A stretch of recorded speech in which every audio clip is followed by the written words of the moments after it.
Katibu Mkuu wa Wizara ya Mifugo na Uvuvi Profesa Riziki Shemdoe amesema serikali imewekeza na kuweka mazingira wezeshi katika sekta ya uvuvi nchini, ikiwa ni pamoja na kuboresha sera sambamba na matumizi sahihi ya teknolojia ili kuongeza tija kwa wavuvi na uchumi kwa ujumla. Discussions hizi watakazozifanya kupeana uzoefu utatusaidia sana sisi watu wa Wizara ya Mifugo na Uvuvi, hasa kwenye sekta ya uvuvi,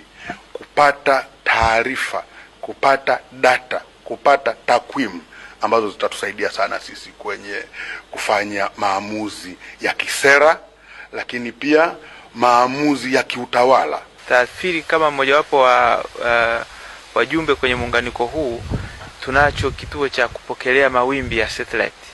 na hivyo tunachakata kwa kutumia wataalamu wetu, na tumetengeneza mfumo huu kwa kutumia wataalamu wetu wa ndani ambao sasa unaiwezesha